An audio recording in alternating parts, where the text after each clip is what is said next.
It's Friday, the 20th of September, 1991, and RAF Finningley is getting ready to open the gates for its 31st at-home air display. Finningley is one of 4 official at-home days the RAF organises, and is by far the largest one-day military air show in the country.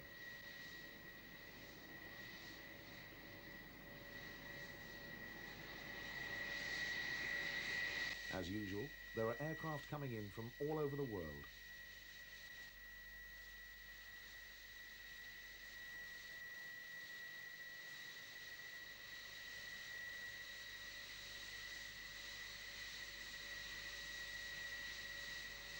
They range from this US Air Force EF-111 through to modern civilian aircraft and veterans like this Youngman biplane. It's been a remarkable year for all the men and women of the Royal Air Force, not least for all of those who played such a vital role in the Gulf War. As their aircraft went out to the Gulf, they exchanged their greens and browns for the sandy pink camouflage they would need in the desert. Although many of the aircraft have now been repainted, Finningley has managed to attract several that are still in their Gulf paintwork, complete with nose art, something that's not been seen on RAF aircraft since the Second World War. And they weren't the only ones changing their colours. One unit of the Soviet Air Force has recently changed from the red stars of the USSR to the red, white and blue of Imperial Russia.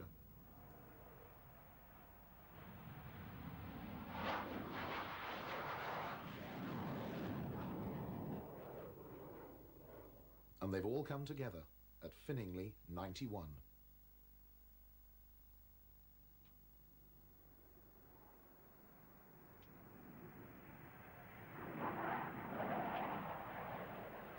Tornadoes, Buccaneers and Jaguars from the Gulf, and for the first time in Britain, the Sukhoi Su-27s of the Soviet Air Force display team, the Russian Knights.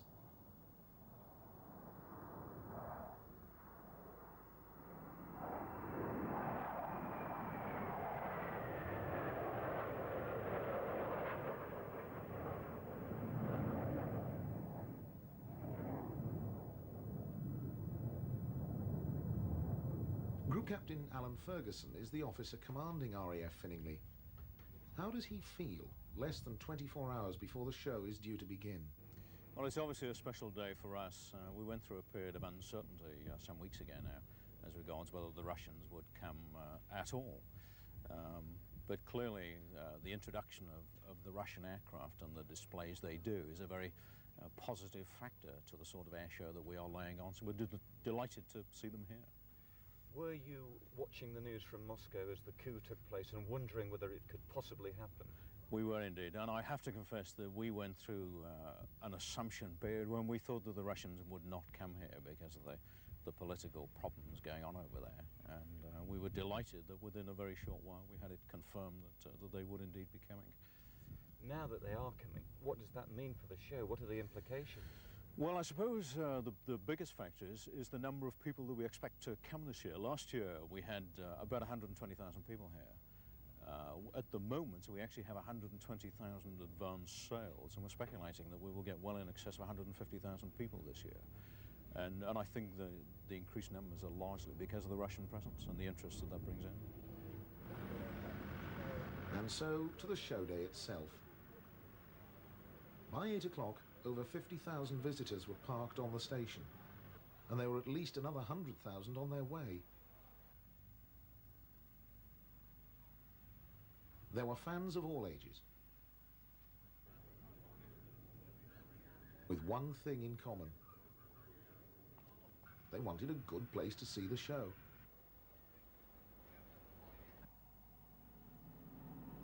The aircraft now about to get airborne straight into the display. Going into a minimum radius turn. To open the proceedings, we have Flight Lieutenant Guy Riley in a Tornado GR1 from 45 Squadron, the Tornado Weapons Conversion Unit. This particular aircraft displays special markings on its tail commemorating the 75th anniversary of 45 Squadron, which is currently based at RAF Honiton in East Anglia.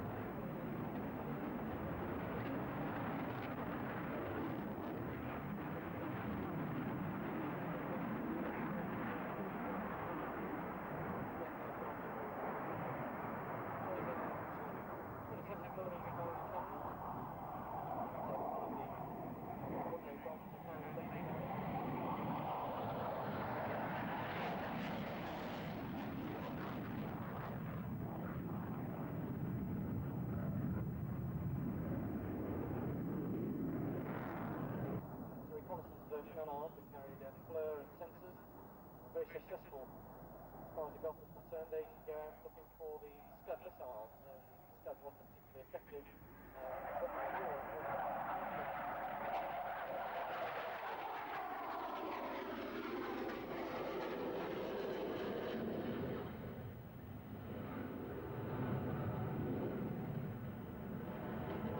The left wing swept fully back for a high-speed flight now.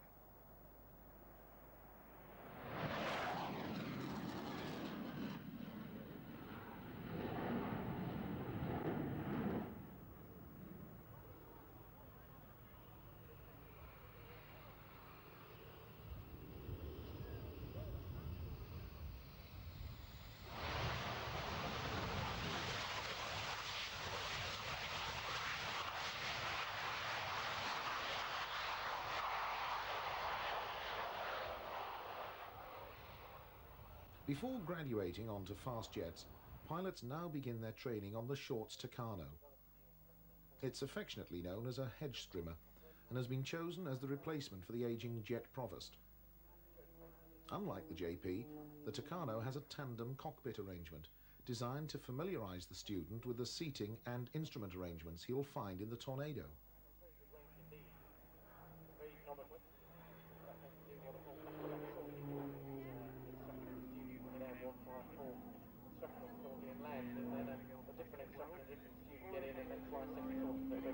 Very economical.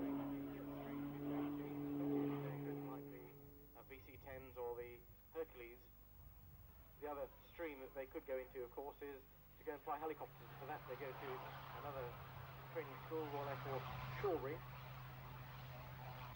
Once basic flying training is complete, fast jet students are sent off to RAF Valley for an advanced course on the Hawk. This has been a very successful aircraft for its manufacturers, British Aerospace, who've sold it to a number of foreign air forces, including the United States, where it flies with the Marine Corps as the T-45 Goshawk.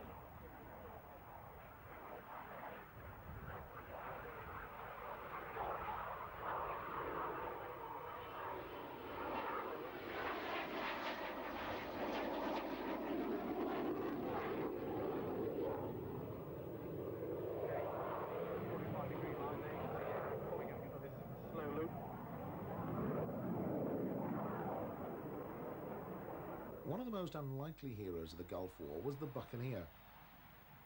First flown in 1958, it began its life as a carrier-based member of the Fleet Air Arm, and after being inherited by the RAF, it seemed destined to retire without ever seeing combat.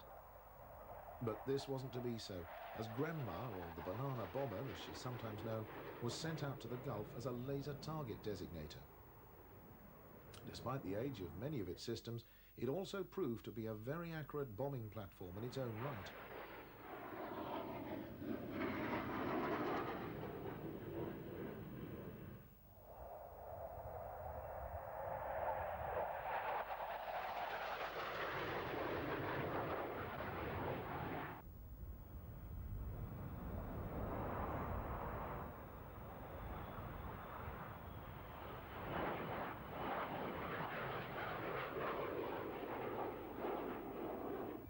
From the early days in the Gulf, Nimrods were deployed to support the Royal Navy in their efforts to protect shipping and enforce the blockade of Iraq.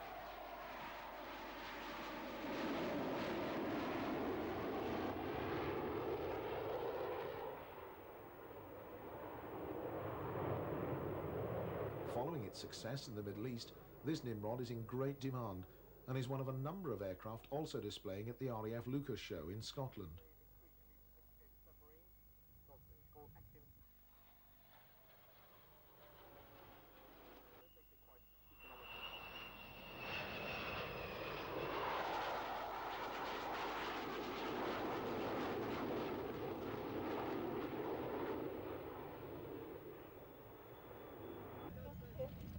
When it comes to veteran displays, there's nothing quite like the aerial drama of wing walking.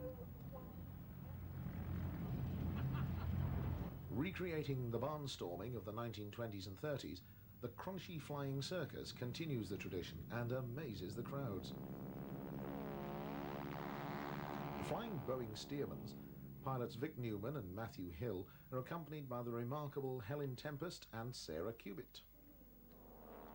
Apparently, the worst part of the routine is trying to keep smiling when you're upside down at 100 miles an hour and being bombarded by passing flies.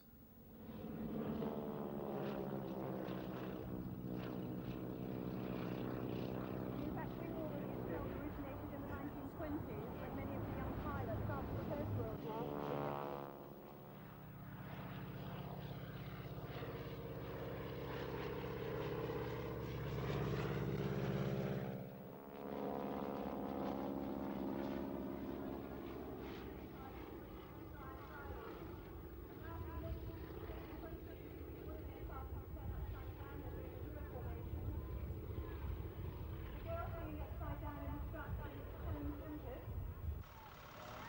Whilst the Finningley Air Show turns the station into something of a fun fair, it does give the staff a chance to show off their aircraft and let the public know what they do with them.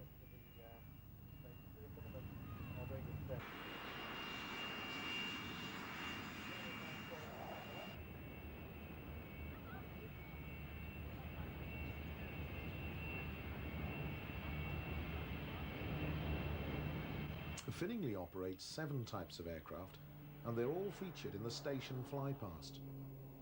This year it's being led by Squadron Leader Dave Clark, accompanied by Lead Navigator Flight Lieutenant Mike Loosley.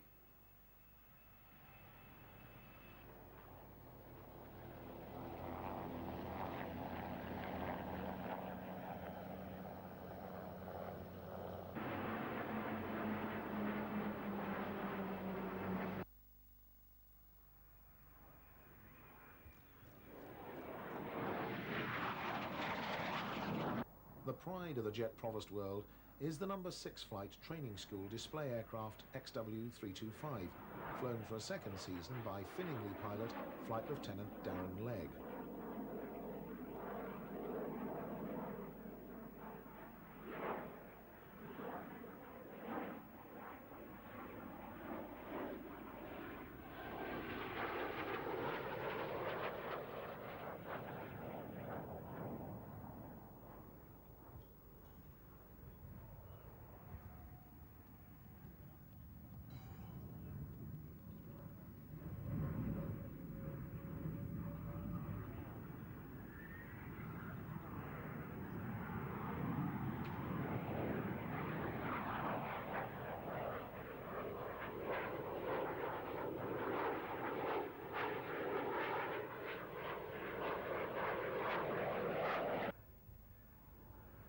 One of the tasks carried out at RAF Finningley is the multi-engine conversion course using the jet stream.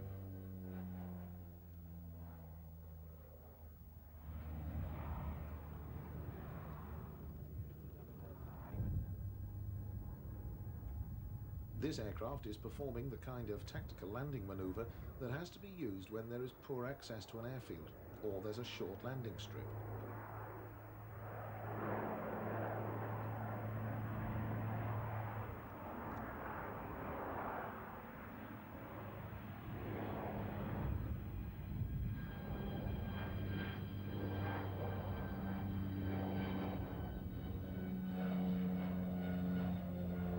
If you were going on to multi-engine aircraft in the US Army Air Corps of the 1940s, you may well have been destined for a place in one of the thousands of B-17s that it flew. This B-17 is Sally B, or as it's been masquerading recently, the Memphis Belle.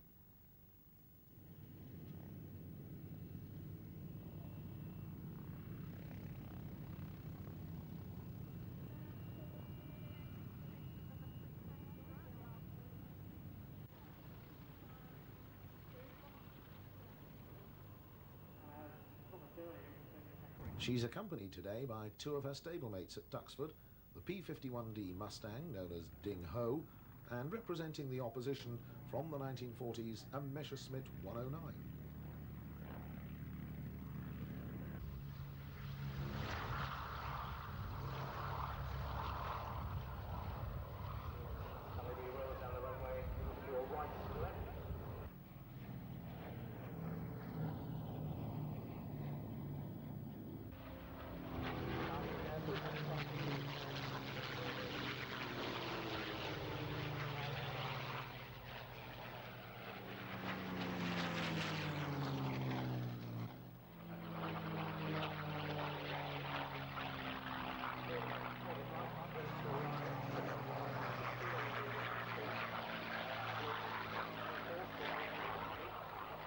1979, a distinguished audience were assembled at Duxford to see Colonel John R. van der Hoevelen, DSC, unveil a plaque dedicated to the memory of the 79,000 American airmen who lost their lives in Europe during the Second World War. The plaque's carried in the radio compartment of this aircraft.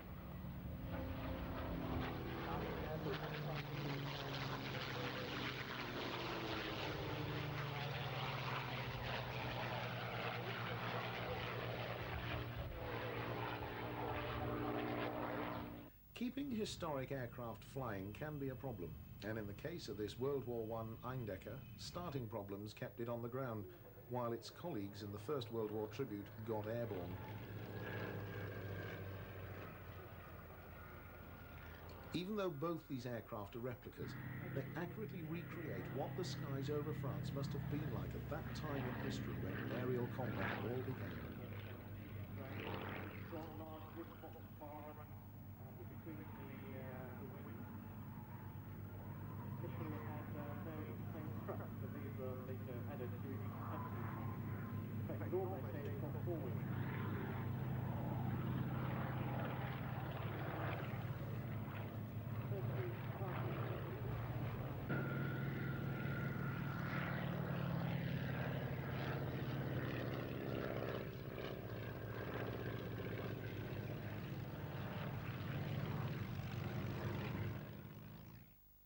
And from a war nearly 80 years ago, we come right up to date with a flypast from some of the aircraft that took part in Operation Desert Storm.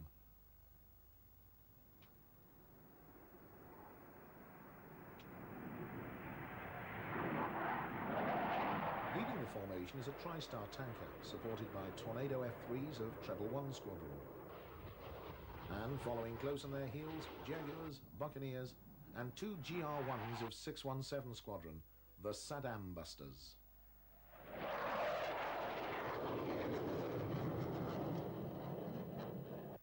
Playing an important role for the United States Air Force in keeping its combat aircraft in the air are the KC-135s of the air-to-air refueling units.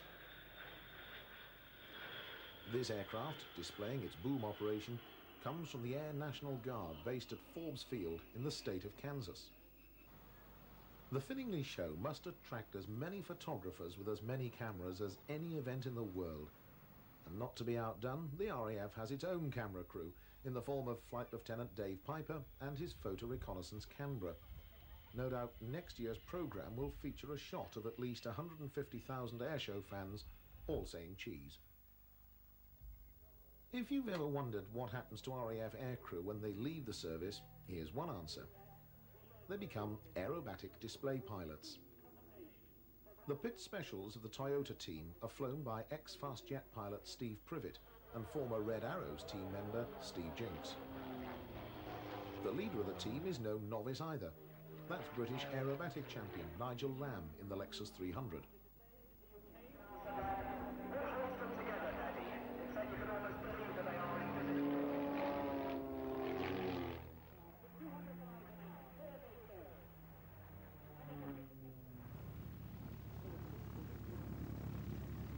Another route for former RAF personnel is the heady world of big business. And combining business and flying is former squadron leader Jeff Day, who now runs a successful helicopter training school at Doncaster Airport. Today, Jeff is putting the Robinson R-22 through its paces. From one ex-member of the RAF that can't stop flying to two more, the Spitfire and Lancaster of the Battle of Britain Memorial Flight.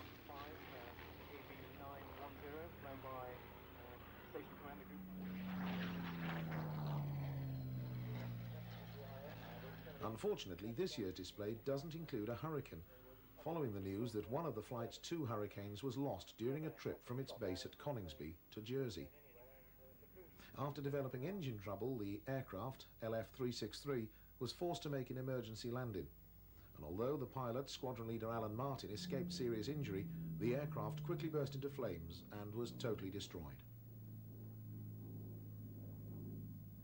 But the show goes on, and the memorial flight, undaunted, delight the crowds once again.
with the Lancaster now safely down.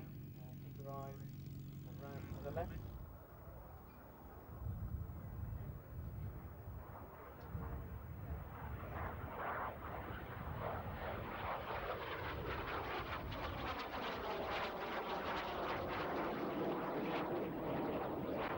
There's an increasing interest around the world in vintage jet aircraft. And here at Finningley 91, we have two of the real stars of yesteryear. The Mark I Jet Provost and the de Havilland Vampire. Although they have a combined age of over 60 years, these jets can still put on an impressive show.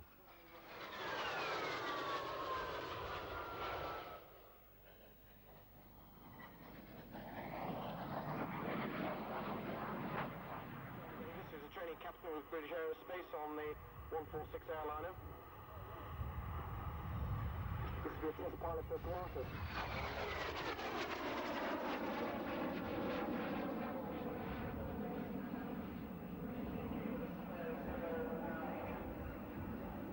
From two of the first jets of the RAF to one of the first jet aircraft to be flown by the United States Air Force, the Lockheed Shooting Star. Owned by a former leader of the Red Arrows, Ray Hanna, the Shooting Star is being flown today by his son, Mark.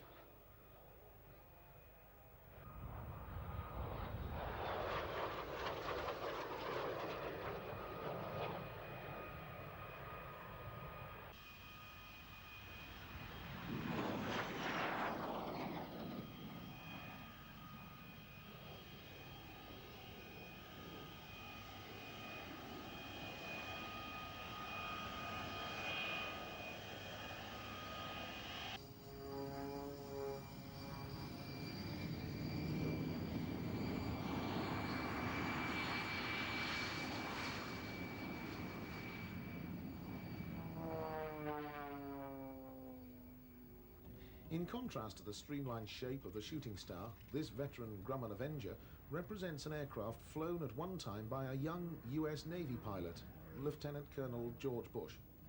A remarkable aircraft, the Avenger proved itself to be a superb torpedo bomber during World War II, particularly in the Pacific.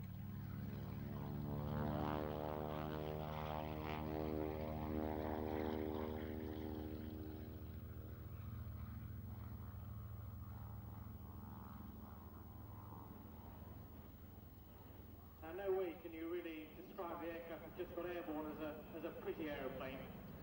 It's a Grumman TBF Avenger, just like many of the Grumman aircraft during the Second World War, with a great big radial engine.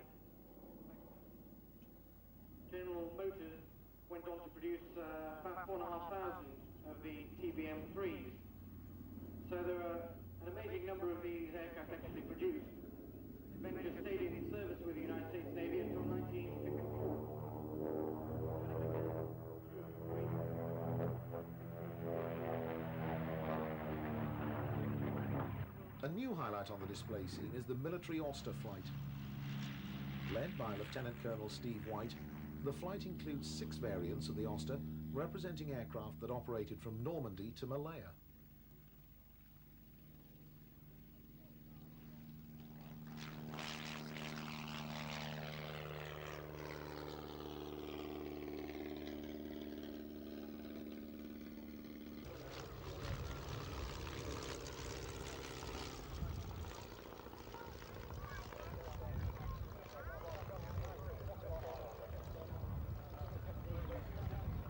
These incredible aircraft can practically hover and were used as eyes in the sky to spot enemy troop positions.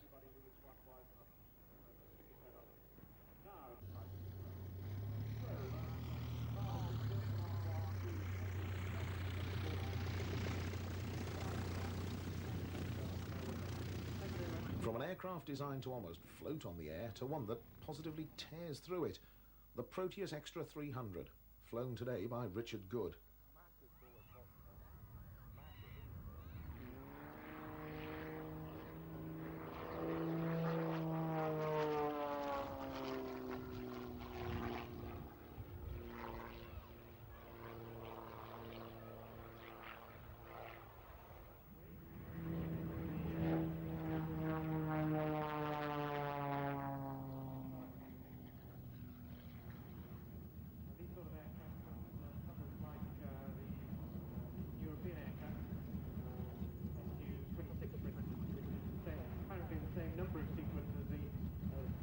operational aircraft, the FC-26 is an extremely good competition aircraft flown by the world champions who are Russian.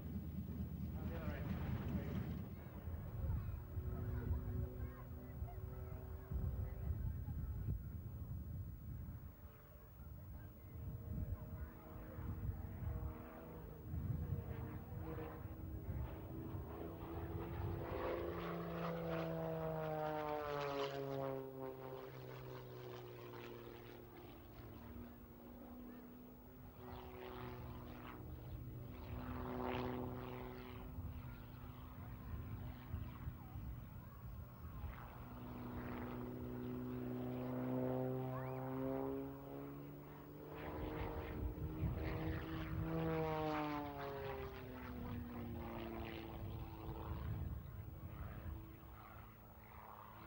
These days, Richard spends so much time flying inverted, he's had a special Perspex panel fitted to the bottom of his cockpit. In a slight lull in the proceedings, a bulldog quietly enters the circuit and comes into land. It brings with it the commentator for the Red Arrows, Squadron Leader Andy Stewart, and a rather special visitor to Finningley, a Russian Air Force air traffic controller.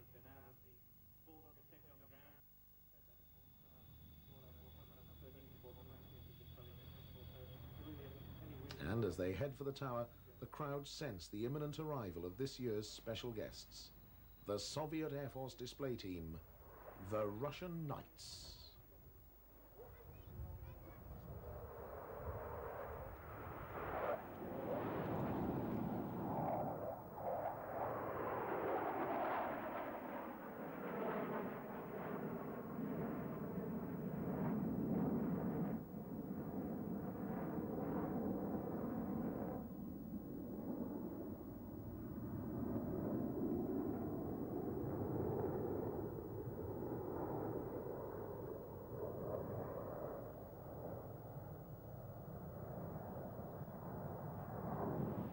The story of the Knights' arrival in the UK, including their full display performance, is told in an airshow special that immediately follows this programme.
Based at Videotech, and alongside the Decoy 27s on their home base, there is also a squadron of MiG-29s. MiG-29s who have their own display too.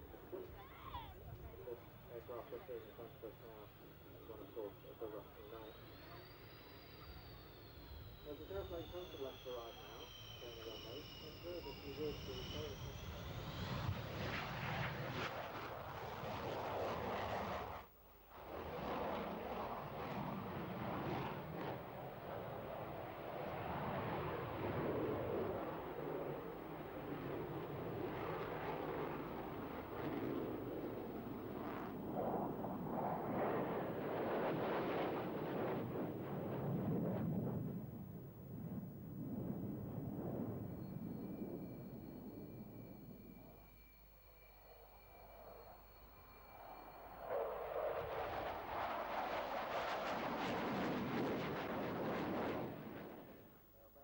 As the Knights leave Finningley, they're followed closely by their hosts from RAF Scampton, the Red Arrows. Although low cloud prevents the Arrows flying their full rolling programme, as always they put on a superb display.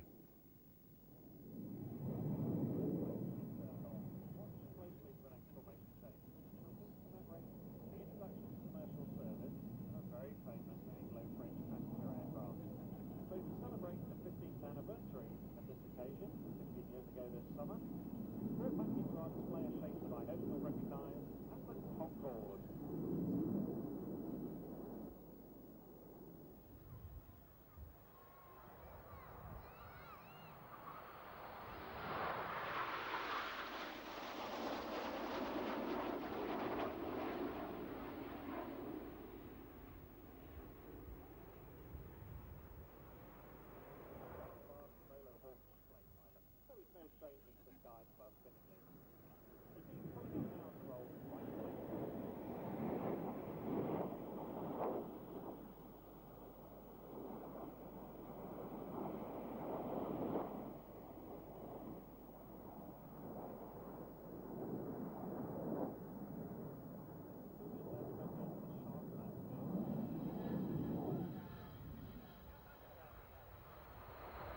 To close the Finningley show is XH558, the Avro Vulcan of the Vulcan display flight.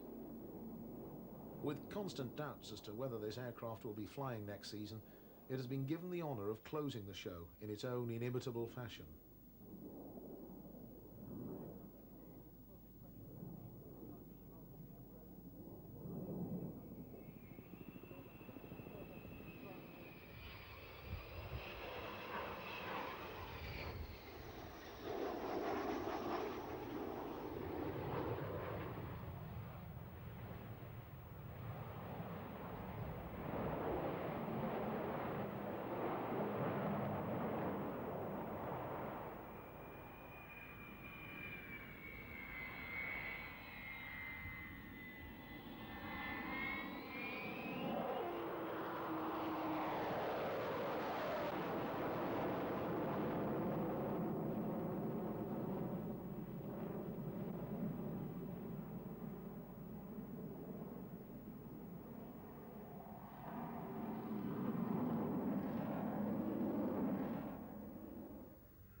I'm sure we all hope the Vulcan will be back next year, and on behalf of everyone at RAF Finningley, we sincerely hope that you will be back with her.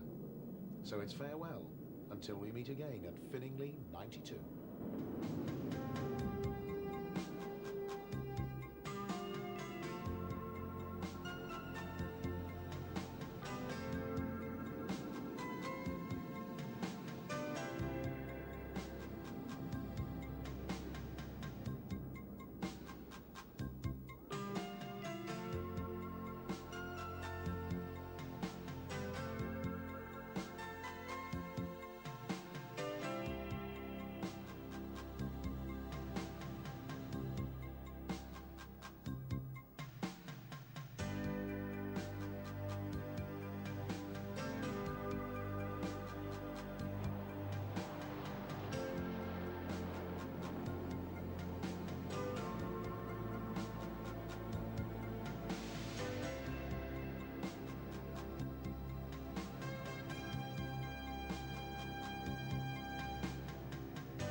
cold and overcast Lincolnshire day in September 1991, a small group of people gathered together to await the arrival of a party of visitors to RAF Scampton. These were no ordinary visitors, and the welcoming committee were aware that this was going to be something of an historic occasion. The first sight of what we were to expect came with the arrival of a giant Ilyushin 76 transport aircraft.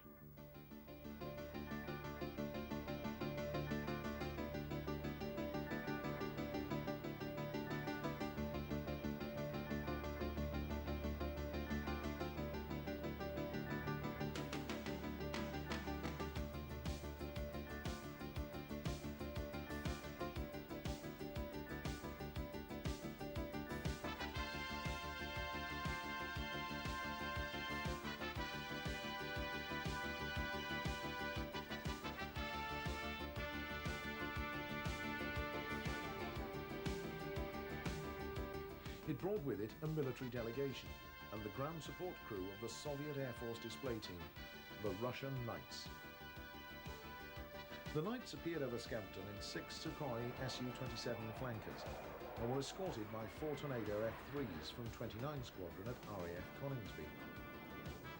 They had met the Tornadoes over the North Sea after flying non-stop from their base at Kubyinka on the outskirts of Moscow. These superb pictures were taken by Flight Lieutenant Ian Black from a Hawk of 25 Squadron based at RAF Leaning. As the Tornadoes left for home, the flankers landed and gave the welcoming party their first sight of the aircraft that's widely regarded as the Russians' most advanced fighter.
First out of his aircraft was the Knights leader, Lieutenant General Nikolai Antoshkin, who was immediately welcomed to the UK by Air Marshal Sir John Thompson, the Air Officer Commander-in-Chief of RAF Support Command.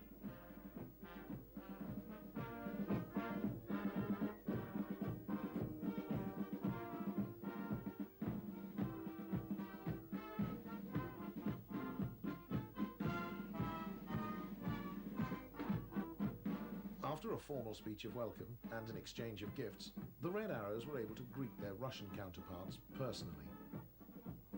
Some of them had actually met before when the Arrows visited Russia in 1990, and they were keen to renew their friendship.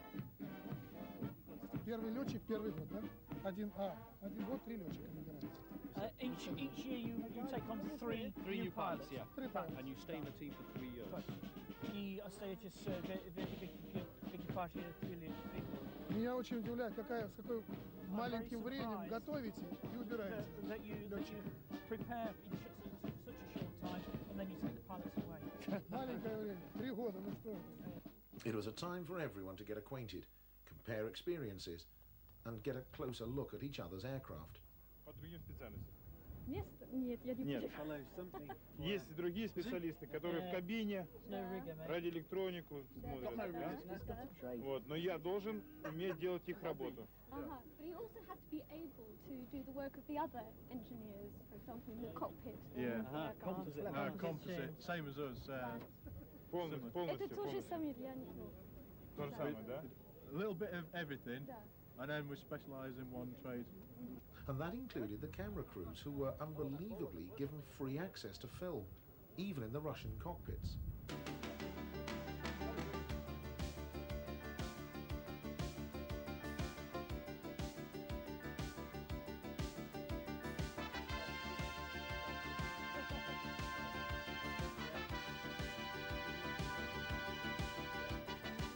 As the Knights left for a briefing, we were invited to take a closer look around the mighty Ilyushin 76, or to give it its NATO nickname, the Candy.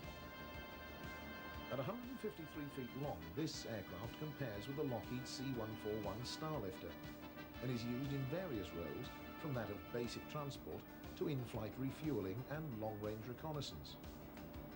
And for the days when its crew don't want to encourage onlookers, the Candid has this menacing tail turret to provide a little gentle persuasion.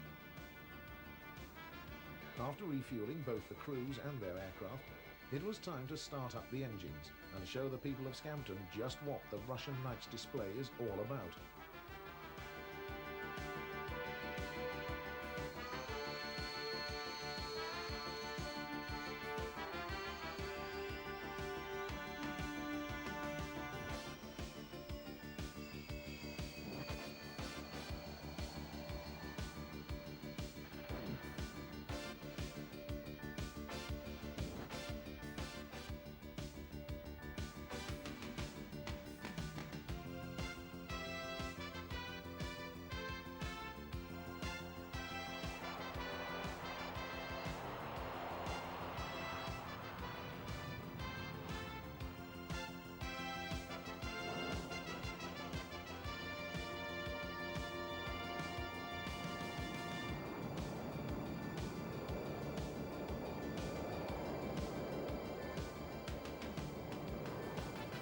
Although arriving with 6 aircraft, the display features a 4-ship formation, with a 5th, the aircraft of Lieutenant Colonel Vladimir Bazhenov, performing what can only be described as an incredible solo routine.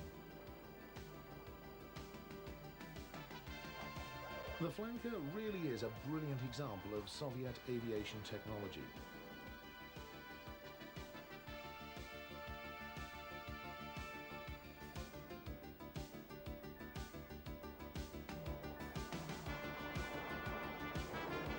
It's powered by 2 Lyulka A121F turbofans, which give it a top speed in excess of Mach 2 and a sustained speed of Mach 1 when it's flying at low level.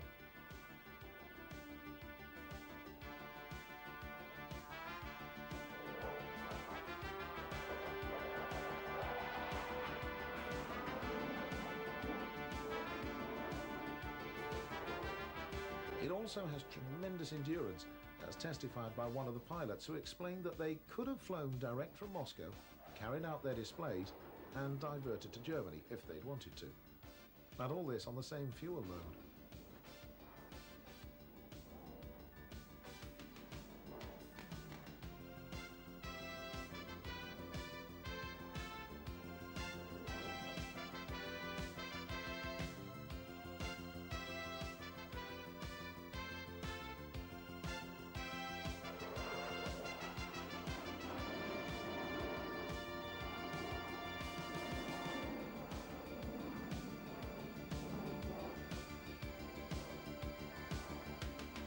Over 200 flankers are known to be in service with the Soviet Air Force, and we understand they compare favourably with the United States Air Force's F-18.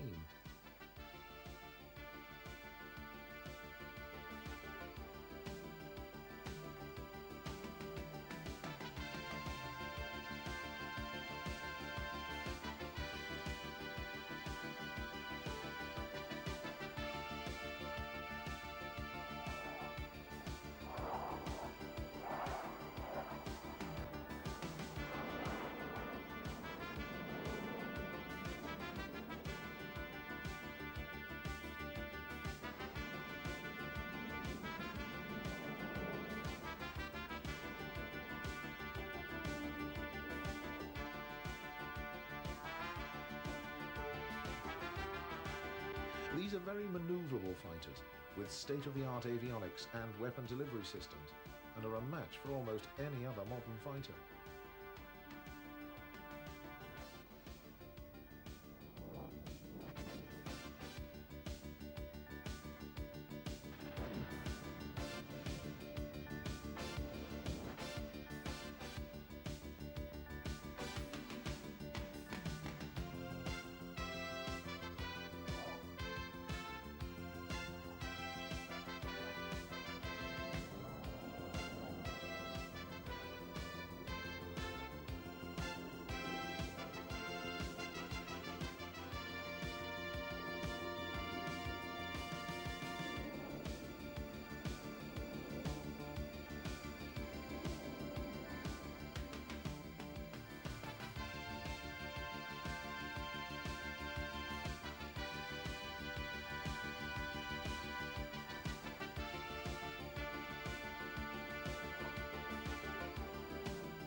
As the Knights complete their first display in the United Kingdom, all thoughts are on the coming shows at RAF Finningley and RAF Lucas in Scotland.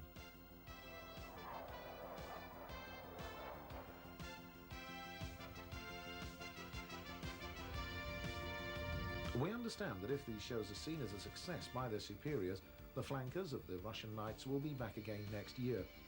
And having seen what they can do in the air, we must all be thankful that if they do come, they'll be doing so in the same spirit of friendship.